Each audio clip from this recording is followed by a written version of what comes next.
Hi kings and queens, welcome back to my channel. It's your favorite midwife Nashika, also midwife at your cervix, ladies.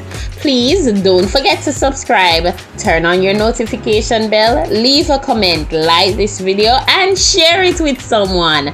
Remember, serving you is what I do.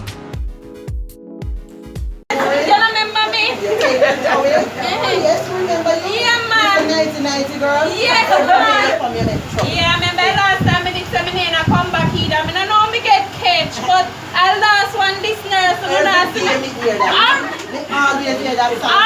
nurse. I want to watch and see now. I want to watch and see. Just have a seat and wait. Alright, nurse. Please, we don't want to hear them out. Just take time. Alright, and nurse. I broke out the rest. Me change down, man. Me change. Yeah, man. I'm more mature now. More mature. Yeah, man. Alright. So just listen for your name because you're early enough, so they won't call you. Alright? Alright, so nurse. If you chat too much, you might lose your space. Alright. Alright? What? I'm not calling you? Yes. But you're early, man. Yes. So when the TP? Alright. You ready? See your nurse. You can't put it down on the chair. No, your father has to put the chin on the table. Oh, Lord. Sorry. She may go on that bed. Yes, nurse. Yes, nurse. Alright. Alright. PP, alright? Alright. Good. Them in a no, nurse. So you take it before you come to see I eat like what? No, man. No. And this morning, me go around at the bathroom go do it. What? Anyway, it's alright. You're lucky. Anyway, now you're going to go on the scale. Alright, nurse. Little mix. Take off your boots. Oh. You're going to wipe it off, you know. Then, this is scale the nurse and everybody now go put them foot on them. So that is why you need to take off your shoes and you're going to wipe it off for the next person. Alright, nurse. Alright. Take time with me, man. Sure. I'll hold this up. But you pop down the scale. Oh, you wear so much, you eat too much, man. Me no know, they're not too first me eat for. You foot then swell. Anything possible, this one is different nurse. No, man, you foot then swell, man. Out of shape with this one. And maybe they stretch them up to you, know. Can't bother. So it's a good thing you come and you never want to come back. After me cuss so. But they might have to send you down to hospital. Yes, nurse. And see them?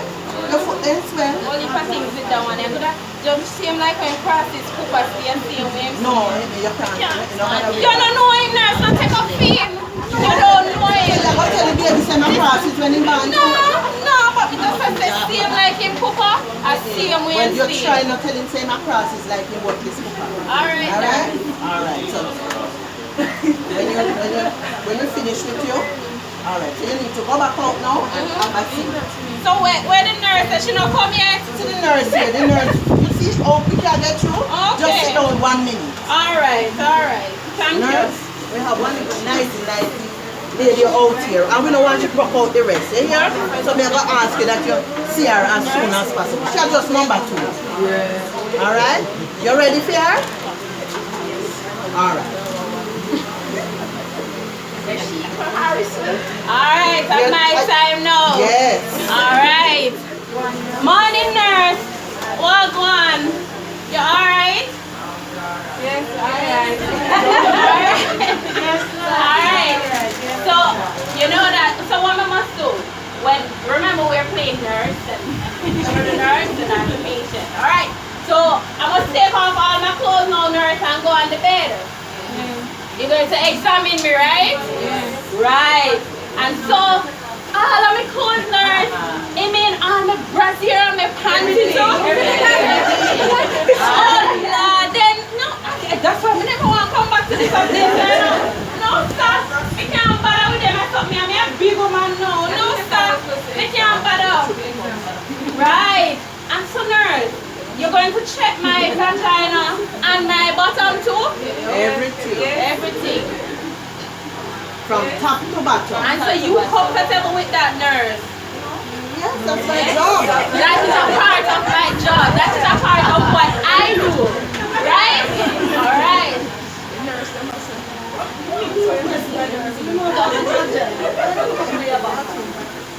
Oh, Lord, nurse. Well, You know that sometimes when you get pregnant, you're constipated, and that means that you find it hard to pass doo-doo. You find it hard to pass stool.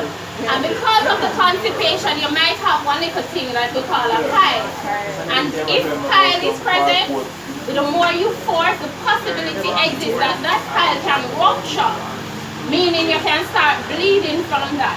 So the midwife, apart from asking you the question whether or not you pass urine and stool okay, the midwife has to confirm these things. So she examined the bottom, she looked for pile, and she looked for any other abnormalities.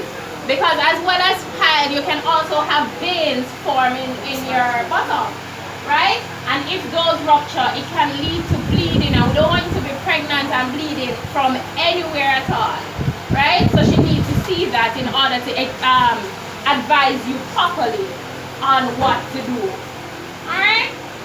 So as the baby mother now, from me get pregnant, me just have vomit, and even if me not vomit, every minute, everything me eat, me just feel like me want vomit. So what do I do in this case? Any of my nurses want to tell me? What do I do? Alright, so seek medical attention, which nurse would not be incorrect. But the first thing that grandma will tell you, and that you will sit down and hear out here, because we have a lot of nurses out here and a lot of midwives and nurses that they will tell you stuff. But I need to remind you that not because it worked for you, it doesn't necessarily mean that it worked for one up here like me, you know? Yeah? So we're wearing this very well.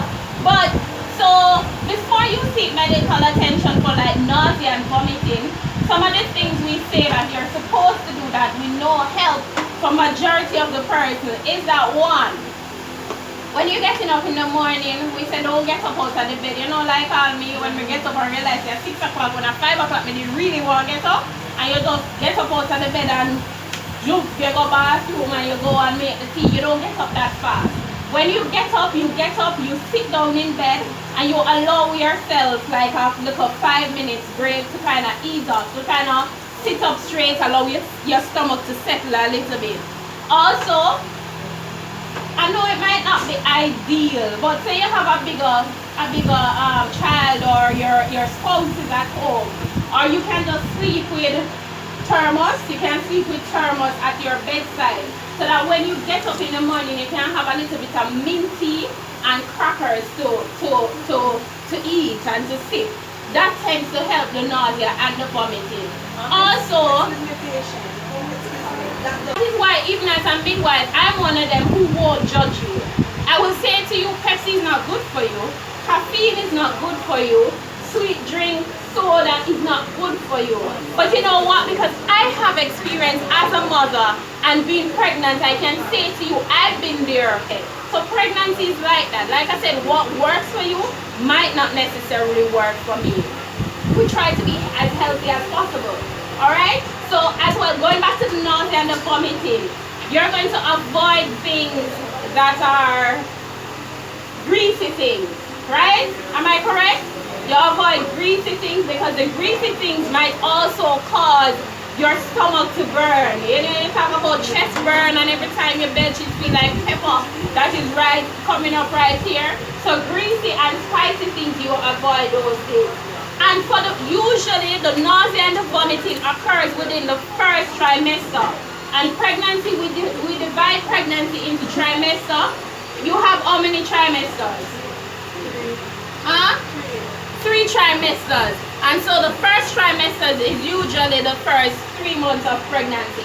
And that is when nausea and vomiting is most common in the first 3 months. And so we say if it is that every time you eat rice, you vomit, you can find another alternative. Find something else that you eat that you don't vomit, right? And if it is that you're vomiting excessively, that is when you are supposed to, that is when you will get medicine. So you get gravel. Anybody familiar with gravel? And gravel comes in many forms. Apart from the little pill, the little yellowish, orangish pill that you get, you have the one that you insert in your bottom, right? So you have suppositories. Like for me, those don't work. Some persons will have to reach a point where they get injection. or they get other forms of medicine that will stop you from having nausea and vomiting. Alright? Some of the times as well, ladies, you will have decreased appetite. You know what I mean? You just don't feel, some of we feel for fried chicken, and we feel for shrimp, and we feel for, yeah, just Sentinel for shrimp at one point.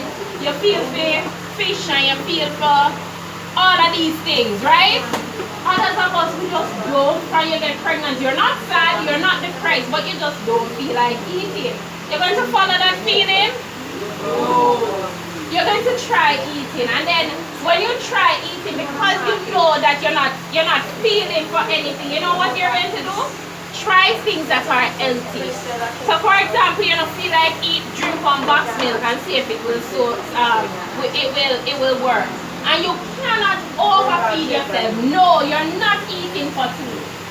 You're pregnant with two, but you're not eating for two. So not 2 box milk, one for you and one for the baby. Right? Because you know that too, when your stomach is too full, that's what they call. You understand? So you eat slowly, that's another thing. You chew your food and you eat slowly. So if you're fast eater like me, and they have to kind of tap it a little bit down now to prevent you from having nausea and vomiting. And other healthy foods, there are other healthy foods that are out there. Decrease your salt, decrease the sugar, the soda. That's not healthy, that is just water and sugar. You understand? Because you need to have your fruits, you need to have your vegetables, oranges, melon, those kind of things. Those are the best things for you now that you're pregnant, along with your iron. Patrice, too early, listen. How much? The truth is that we don't put a limit on the amount of milk intake that you have, but I'm saying don't, because calcium is in the milk. I don't know, when I was growing up, I realized that women, one of the things that I realized is that women, I used to see some pregnant women and they would have either a lot of rotten teeth or they don't have any teeth at all. And it was when, don't laugh, it's not funny. It was when I did midwifery, I recognized that when you're pregnant, you are at a greater risk of having rotten teeth or losing your teeth. Anybody know why that is?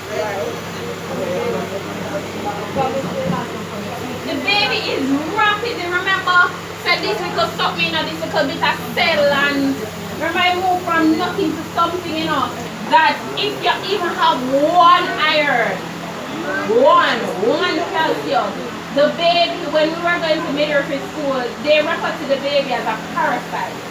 You know what parasite does? Feeds on you. It feeds on you. It takes everything away from you and leaves you with nothing. So if you have one or anything, the baby's going to take.